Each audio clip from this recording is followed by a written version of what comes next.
Hello बच्चों, नमस्कार। चौहानी education channel में आपका स्वागत है। बच्चों, आज हम निपुण भारत के अंतर्गत अंकुर अभ्यास पुस्तिका पर्यावरण अध्ययन कक्षा तीसरी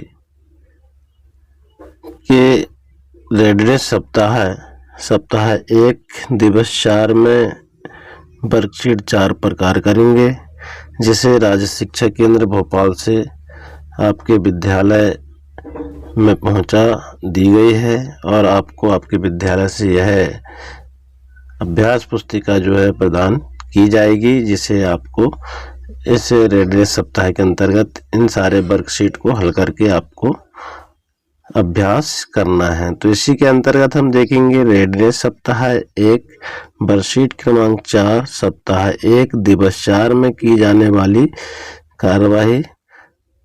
इससे पूर्व अगर आपके द्वारा चैनल को सब्सक्राइब नहीं किया गया है तो कृपया कर चैनल को सब्सक्राइब कर लाइक एवं शेयर जरूर कीजिए, जिससे कि हमारे वीडियो की नोटिफिकेशन सबसे पहले आपको प्राप्त हो सकेगी। हम देखेंगे सीखने के बिंदु, पानी के उपयोग और उसके स्रोतों को जानना, जिसमें हम देखेंगे कि पानी के क्या उपयोग है और उसको कहाँ से प्राप्त कर सकते हैं। इसके विषय में हम इस रेडनेस सप्ताह के अंतर्गत वर्कशीट 4 पर देखेंगे। तो चर्चा करेंगे हम इसमें पानी के विषय में। प्यास लगे तो पिए पानी, नहाने धोने में भी पानी, पौधों में हम डालें पानी, कुत्ता बिल्ली मांगे पानी, बिन पानी हम जी ना पाए, फिर पानी क्यों व्यर्थ बहाएं।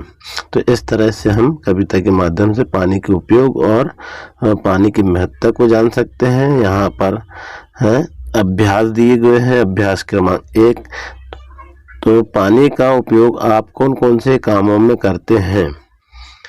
तो यहाँ पर हम लिख देंगे पानी का उपयोग हम नहाने, पीने, धोने, खाना बनाने इत्यादि में हम इसका उपयोग करते हैं।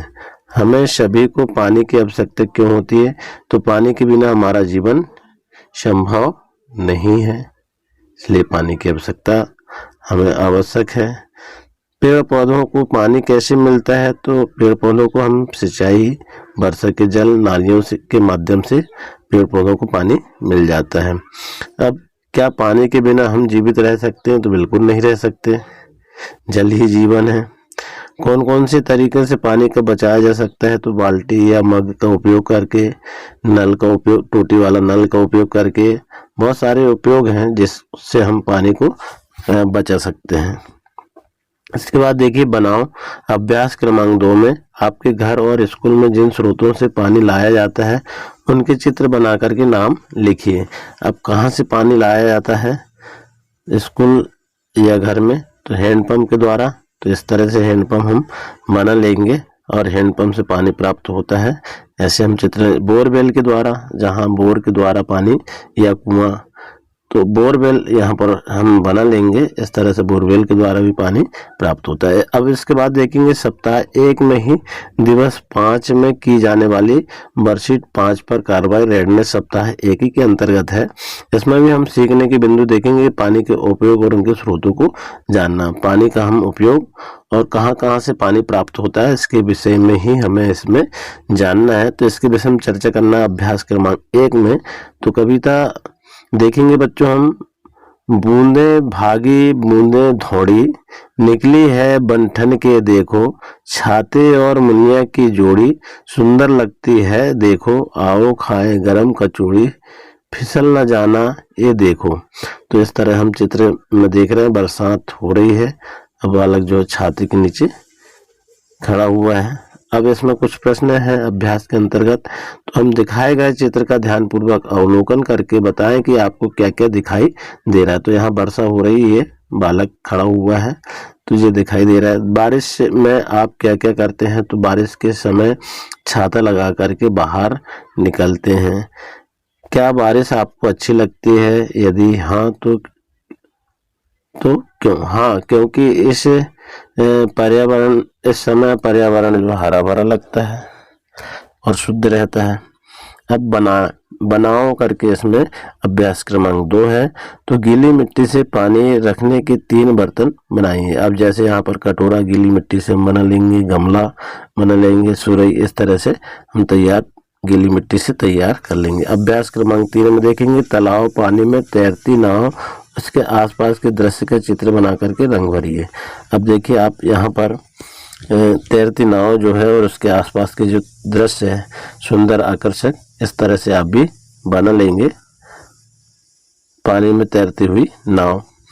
इसके बाद देखेंगे हम इसमें करो क्या हल करना हमको। देखिए अभ्यास क्रमांक 3, कक्षा में अपने साथियों के साथ उंगलियों की मदद से ताली बजाते हुए धीमी से तेज और तेज से धीमी बारिश के आवाज़ों क्रम से निकालिए। तो आप अपने साथियों की मदद से यह कार्य अपनी कक्षा में कर लेंगे। इसके बाद देखेंगे हम लिखो अभ्यास क्रमांक 4 है, जिसमें पानी हमें कौन कौन से स्रोतों से मिलता है नाम लिखिए। तो पानी कहाँ कहाँ से प्राप्त होता है, नल जल से, तालाब से, कुआं से, नदी से हमें पानी प्राप्त होता है। इसके बाद सोचो अभ्यास क्रमांक 5 में आप पानी का उपयोग कौन कौन से कामों में करते हैं लिखिए। जैसे पीने में हम उपयोग करते हैं, नहाने एवं कपड़ा धोने में उपयोग करते हैं, खाना बनाने में उपयोग करते हैं, साफ सफाई में उपयोग करते हैं, सिंचाई में और शौचालय में। इस तरह से हम इसका उपयोग कर लेते हैं। इसके बाद देखिए लिखो अभ्यास क्रमांक 4, पानी के 3 रूपों के नाम चित्र में देख करके उसके सामने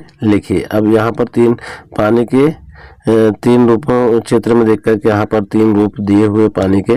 तो ठोस बर्फ है यहाँ पर बना हुआ पानी, तरल पानी यहाँ पर, और गैस भाप पानी गर्म हो रहा है और गैस बन के उड़ रहा है। ये 3 रूप हमने देख लिए, बर्फ, पानी और भाप, ठोस, तरल और गैस, तीनों अवस्था में हमने यहाँ पर पानी को देख लिया। इसके बाद देखेंगे हम अभ्यास क्रमांक 5, चित्र देखकर उसमें पानी के स्रोतों का नाम लिखिए।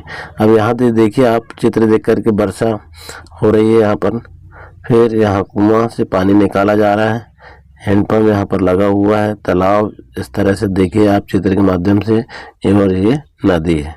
इस तरह हमारा रेडनेस सप्ताह के अंतर्गत वर्कशीट 5 हम हल कर लेते हैं। इसके बाद देखेंगे वर्कशीट 6, जिसमें रेडनेस सप्ताह 1 ही के अंतर्गत सप्ताह 1 दिवस 6 में की जाने वाली कार्रवाई पूर्ण अवलोकन करेंगे। जो हमने अभी देखे थे उसका पूर्ण अवलोकन करेंगे। तो अभ्यास क्रमांक 1 में लिखो, देखें हम दिए गए चित्रों को ध्यानपूर्वक देखकर लिखिए कि इसमें कौन सा संयुक्त परिवार है और कौन सा एकल परिवार। अब यहाँ पर आप देखेंगे बहुत सारे दादा दादी ना, यहाँ पर बहुत सारे संख्या दिख रही परिवार की, तो ये संयुक्त परिवार कहलाएगा।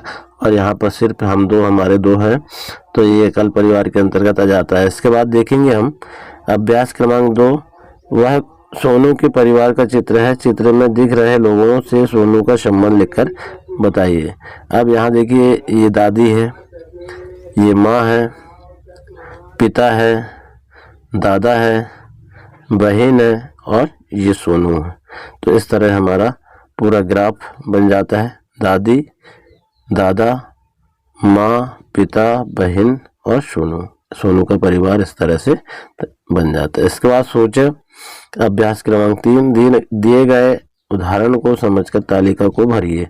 खाने की चीज में देखें हम आलू की सब्जी किससे बनती है, आलू से बनता है।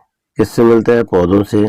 अब पनीर किससे बनता है, दूध से, और दूध कहाँ से मिलता है, जंतुओं से। पराठा किससे बनता है, आटा से, और आटा कहाँ से मिलता है, गेहूं या अनाज से मिलता है। पुलाव चावल से बनता है, धान या अनाज से मिलता है। तो इस तरह से हम इसके संबंध को दर्शा देंगे। इसके बाद देखेंगे लिखो अभ्यास क्रमांक 4, आप अपने भोजन में खाने की कौन कौन सी चीजें खाना पसंद करते हैं। कोई खाने की 5 चीजें नाम थाली में लिखिए। अब यहाँ देखिए ये थाली बनी हुई है, चावल, रोटी, दाल, सब्जी और पराठा। इस तरह से हम खाने की चीजें को इस थाली में लिख देंगे। इसके बाद देखेंगे अभ्यास क्रमांक 5, आप प्रतिदिन पानी का उपयोग कौन कौन से कामों में करते हैं लिखिए।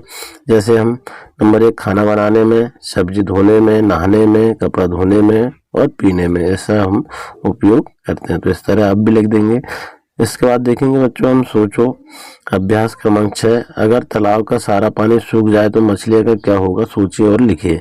तो अगर तालाब का सारा पानी सूख जाए तो मछलियां मर जाएगी, क्योंकि मछलियां पानी के बिना जीवित नहीं रह सकती। इस तरह से हम सोचेंगे और लिखेंगे। फिर इसमें करो तो अभ्यास क्रमांक 7 है, वर्ग पहली में दी गई खाने की चीजों के नाम पहचान कर गोला लगाइए व नीचे दिए गए स्थान पर उन चीज़ों को देखिए आप।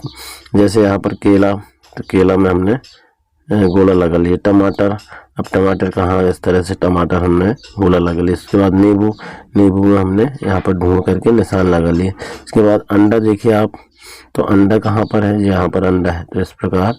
फिर पालक देखिए आप, पालक इस तरह से हम पालक को देख लेंगे। फिर शहद देखिए, ये शहद, तो इस तरह से हम इसमें गोला लगा लेंगे। इसके बाद देखेंगे लिखो अभ्यास क्रमांक 8, आपकी शाला में पीने के पानी की क्या आवश्यक व्यवस्था है, लिखिए।